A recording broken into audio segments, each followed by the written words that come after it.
Peace be upon you, friends. With you is your friend Darum. I ask you to support the channel by subscribing, liking, and posting motivating comments and an enjoyable viewing experience for you. I said to him while smiling, I know this information, as I read about this topic in one of your books several months ago. The man stood up, closed the book, and said to me, Are you ready to leave? I said to him, Since the first day I entered your house, before I went out, the man told me to repeat the name, deign to lock him in his place forever, and you must say it before you go out because he might kill you seconds before you say it. So I went out repeating Dajan, Dajan, Dajan, and I stopped repeating it when I moved a few meters away from the house and nothing happened. So I turned my gaze towards the door of the house to find the man standing at his door, smiling. I returned to the man and said goodbye to him and thanked him warmly for his dream and his patience with me, those years, and for helping me get rid of that demon that had disturbed my life and my direction. They looked towards the car that had been parked for 3 years, and all that was on my mind was, will it work? I got into the car, and before I started the engine, the man said to me in a loud voice from the balcony of his house, Next time you come back, bring me some figs from your country. I laughed and said to him louder, I will never come back, good man. He said laughing, She will come back. Believe me, she will come back.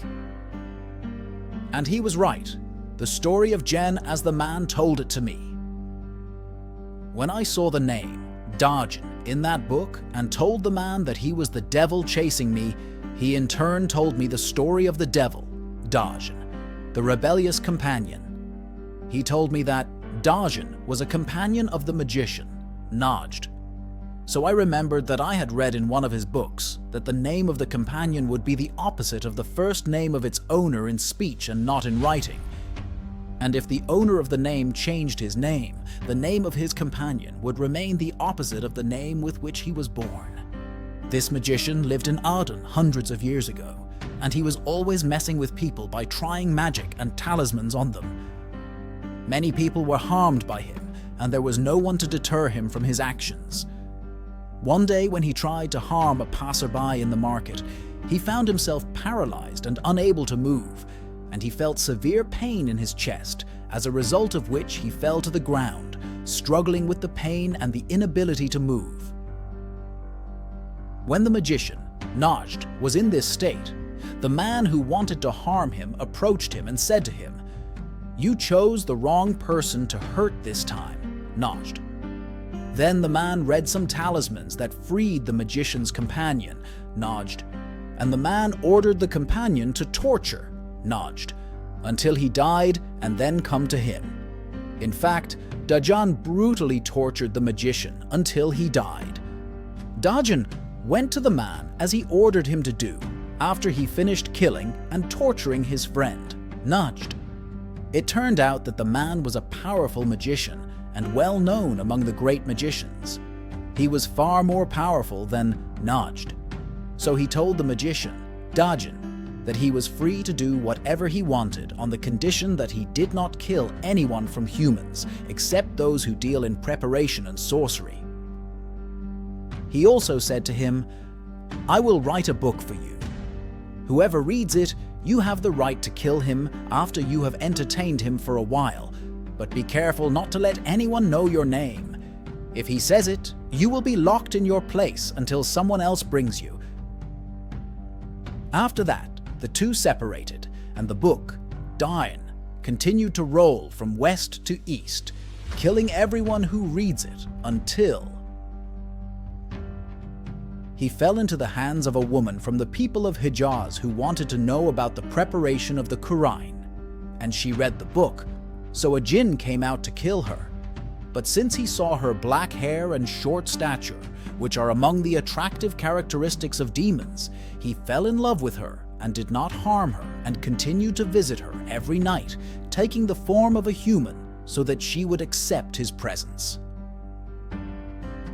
Turn it around. After Dajan finished telling one of his stories one night, Dajan opened his heart to her and kept talking about his past with the magician, Najd, and the magician who freed him, and about those who attended him before her and his killing of them all. He also told her that saying his name was the only way to stop and freeze him. I asked him, "What is your name?" He said, laughing, "What do you want in my name?" She said, "Since my love for you is great, and I will not be able to pronounce it in order not to be separated from you, I want to hear it." He said while he was intoxicated with her love, "Dine. My name is Dine." She put the back of her hand on his cheek and said, "Goodbye, Jen." By saying his name, she locked him up again, and because of A and her repeated and failed attempts to get rid of the book by burning it and tearing it up, she decided to write his name on a page, preparing it in her handwriting so that people would know the secret of getting rid of it. Here, I interrupted the man and said to him, "Why couldn't the woman get rid of the book by tearing it up or burning it?" He replied to me and said, "Have you tried doing this before?" I told him, "No," he said. "Even if I tried, the book would return to how it was." I said to him, "But the book burned in my room in front of my eyes." He said, "This is a verb, daijin, because he knew it was done by a woman and he does not want anyone to imprison him. He wanted to stay free forever, and he burned the book to prevent anyone from freezing it again. And when you prepared it, that was his chance to do that and free himself forever." After the man finished telling the story of Jinn, I asked him, "How did you know all this?" He was silent for a while and then said, "We magicians deal with a lot of jinn and demons, and their news always reaches us from them at lightning speed. So we write it down in books and blogs of our agreement, and this is part of our agreement with them. But news of Jinn has been cut off for a while, and no one heard about him until you prepared him and released him." So I said to him, "Why do you tell me that you do not know the name of my devil?" He said while smiling, "There are hundreds or even thousands of devils who are mentioned in blogs every day. Do you think that you are the only one, or that Dajan is the only one whose news has been reported?" Then the news was about him and not about you. He was silent for a while. Then I asked him a final question and said, "Will Jen stay locked up forever if I say his name?" He said yes. The book for preparing it was burned, and the only person who knows how to prepare it and freeze it and is still alive is just you and me, and with your death, Jinn dies because he will not find anyone to free him." I smiled, said goodbye to the man, and went out to imprison Dajan forever. A trip back to my country. I will not go into the details of what happened to me at the airport and the difficulty of returning to my country, as I had no money and there was a report registered in my name to search for me in that country because of the report submitted by my family as a missing person and my security handover to my country and the investigation with me for a period. These are matters that would take a long time to explain, so I will start from the moment of my arrival. Home and entering the door after 3 years of absence. My family's reception was a mixture of joy at my return and sadness and anger at my departure. My brother was 20 years old at the time, I was 23, and my mother seemed tired and sick.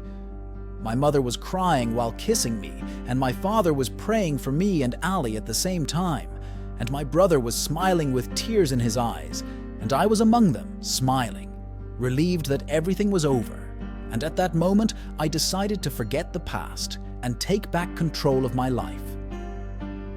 I was expelled from the university, but my country is a country of connections, so I returned to school within days and began to study like any other student, and my life returned to normal until my brother entered my room one day, and it was between sunset and dinner, and he began to cry in fear and say, "Help me, brother, I can't take it anymore."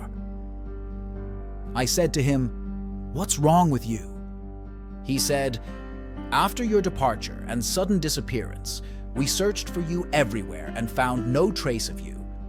We asked about all our relatives, and no one told us anything that would lead us to you except our relative, the son of the old man. He meant the son of the man who gave me the 2 books. He told me that you came to his house the night you disappeared. I searched in his father's room and read some of his books and quickly left. I asked him to give me those books. Before he could complete his sentence, I shouted at him and said, "Did you take those books?" He replied while crying, "Yes, and I only read 1 book, and since then I cannot sleep." "Please help me, brother," I told him. "Bring all the books, including the book I read." My brother brought all the books, and because of my extensive experience and knowledge that I gained from the man's library, I sorted the books into 3 categories: real preparation books, fake preparation books, books of magic, and binding. I asked my brother to point to the book he had read, and my heart hoped it was one of the fictitious preparation books. But unfortunately, I was disappointed, as the book he chose was a real preparation book responsible for preparing a demon named Yaram, who is a very powerful upper demon who tortures those who attend him with nightmares and tampering with his body, until he gets bored and kills him. Yaram. This is not an easy devil. I have read about him before that he possesses unusual strength and comes from the Alabataha tribe and is the son of one of its masters. I asked my brother to leave and reassured him that everything would be fine. Then I browsed through the remaining books, and based on my experience, I was reading the hieroglyphs with my mind, not with my lips, because some of them have no effect if you do not pronounce them audibly. While I was flipping through the books, I found among them a book for preparing a companion, and it was real and was not. A trap, as was the case with the book Dajin, and according to what I read in it, the liberated companion can be controlled and harnessed with some talismans that I memorized from the library, and the liberated companion is stronger than many demons, including Yaram himself. So I decided to prepare him, even if I knew what would happen next. When I attended it, but due to my young age at that time, my weak religious faith, my ignorance of what is permissible and what is forbidden in this world, and what I have been through in the past 3 years, all of this had an impact on my decisions, so I did not think at the time about the harms that might result from messing around in such a world. I did everything mentioned on the preparation page literally, and my horn appeared in front of me, taking my shape, but it was a little different and was without one of its eyes. He said to me, "Thank you, brother. I will get rid of Yaram for you now." Then he disappeared. After a while, I heard a strong screaming sound coming from my brother's room, so I quickly went to him and entered his room to find him on his bed. He was drowned in a pool of blood and was crying in the middle of it. He did not suffer from any wounds, so I said to him as I quickly examined his body, "What happened?" He said, "I don't know. You were the one who entered me and asked me to close my eyes, so I did. And then I felt this blood covering my body all at once. So I hugged my brother, realizing that Yaram had died at the hands of my kinsman, and this blood covering my brother is nothing but the blood of the son of the master of the oppressors, Yaram. My brother's problem with Yaram ended, and his life returned to normal. During that period, my life also returned to normal with my friends, family, and classmates. About a year after this incident, my husband visited me in a dream and said to me, 'Your debt today, my brother, expires.'" I woke up thinking about that sentence, but I could not understand its meaning. The next day, a few hours after I went to sleep, I woke up startled by a scream that was very close to my ears. After I woke up, I heard a voice similar to my own voice coming from inside my room, but I could not see the speaker's face, and the voice was repeating the name of a place. A well-known person in our city was coming. After the sound stopped, I decided to head to that area. It was about 1 in the morning. So I got in my car and headed to the area and started walking around it and its houses and shops until I saw a person gesturing for me to stop. Previously, I would not have stood for such a strange person at such an hour in this relatively unknown place for me, but it seems that my heart has died during the past 4 years. I stopped and opened the window and asked what the man wanted from me. He blamed me because I was late and asked me to enter his house. I got out of the car and was torn between entering and leaving, so I decided to enter. I entered a narrow place that looked like a small house, and I smelled a smell similar to the smell I smelled in the house of the man with whom I lived for 3 years. I entered and heard a voice calling and saying, "From here!"